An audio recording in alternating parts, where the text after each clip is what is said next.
dans le Seigneur Jésus-Christ, bienvenue dans ce nouveau numéro hautement particulier parce que ce numéro nous montre comment vivre à la gloire de Dieu dans une société corrompue. Aujourd'hui, nous savons déjà que le psaume 19, le psaume 20, 21 et 22 nous ont annoncé les choses qui représentent le jour d'hier. Et lorsque l'on a lu le psaume 23, nous étions dans le jour d'aujourd'hui. Et à la lumière du psaume 24 et du psaume 25, nous étions dans cette génération, celle d'après ou celle que nous vivons aujourd'hui, après la mort du Seigneur Jésus-Christ, qui hérite des bénédictions dans les lieux célestes en lui. Aujourd'hui, le Seigneur sait que nous ayant laissé dans le monde, nous devons manifester sa gloire partout où nous nous trouvons, dans ce monde que lui-même, il s'est corrompu. Car il est écrit dans le livre de Jean chapitre 14 du verset 6 que nous allons lire au nom du Seigneur Jésus. Dans ce livre de la Bible que nous allons lire au nom du Seigneur Jésus-Christ, Jean chapitre 14 du verset 1 au verset 6 que nous lisons, il est écrit que votre cœur ne se trouble point, croyez en Dieu et croyez en moi. Il y a plusieurs demeures dans la maison de mon Père. Si cela n'était pas, je vous l'aurais dit. Je vais vous préparer une place, et lorsque je m'en serai allé, et que je vous aurai préparé une place, je reviendrai et je vous prendrai avec moi, afin que là où je suis, vous y soyez aussi. Bien-aimés, nous voyons donc que les bénédictions dans le lieu céleste, en Jésus-Christ, nous sont tous réservés. À nous qui avons accepté de recevoir le Seigneur comme unique Seigneur et unique Sauveur de nos vies. Bien-aimés, c'est pourquoi il nous rassure dans le thème du chapitre 14 du livre de Jean. Il nous dit que nos cœurs ne se troublent point, que nous puissions croire en lui dans ce monde corrompu, dans ce monde perverti.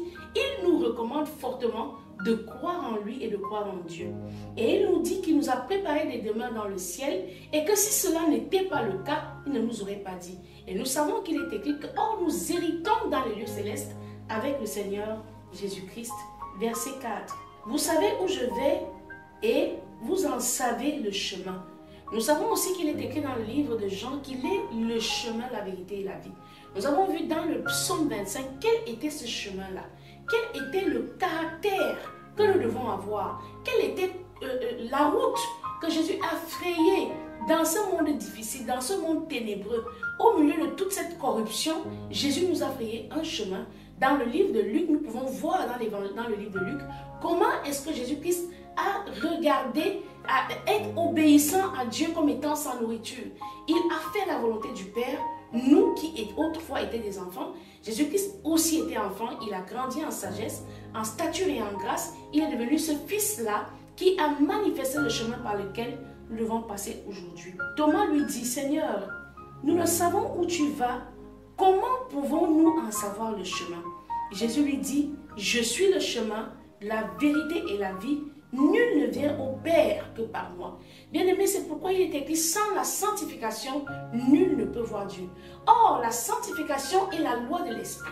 Lorsque nous partons de la mort, de la loi de la mort, qui est la loi de la convoitise excitée par les désirs dans nos membres, qui conçoit et enfante le péché. Bien-aimé, c'est cette loi-là dans laquelle nous vivions avant de venir à Christ. La loi où je désire des choses, où je jalouse, où je commets des meurtres, où je commets des adultères. Pour toutes ces choses-là, la Bible déclare que ce sont nos passions qui se bousculent dans nos membres. Parce que j'ai envie d'un téléphone, je vais me soumettre à être la copine d'un homme marié, quitte à détruire sa famille, détruire son épouse, détruire ses enfants. Parce que j'ai envie de posséder de grandes maisons, je détourne le budget de toute une nation, parce que je pense dans les désirs de mon âme que cela est bien. Or, la parole de Dieu nous invite à quitter cette ombre de la mort, à venir à l'ombre de la vie, où nous ne sommes plus habilités par notre chair à plaire à Dieu, mais par la foi placée en Jésus-Christ. Bien-aimé, ces choses doivent être claires dans ton esprit pour que tu comprennes comment vivre sur la terre. Étant déjà revêtu de la gloire de Dieu, comment est-ce que nous pouvons vivre dans la gloire parfaite de l'Éternel dans un monde ou une société corrompue? Bien-aimé dans le Seigneur, nous devons chercher les choses qui sont agréables à Dieu. Déjà, nous savons que les valeurs chrétiennes sont rares et elles sont en train de s'étioler.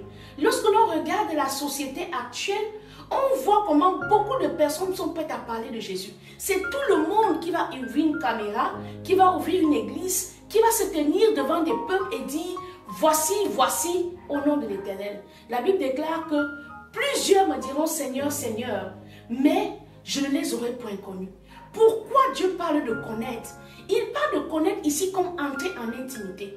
Et avec quoi est-ce que l'on entre en intimité avec Dieu? C'est par la parole. La parole est une épée. La parole est une semence. Lorsqu'elle est l'épée, elle nous émonde.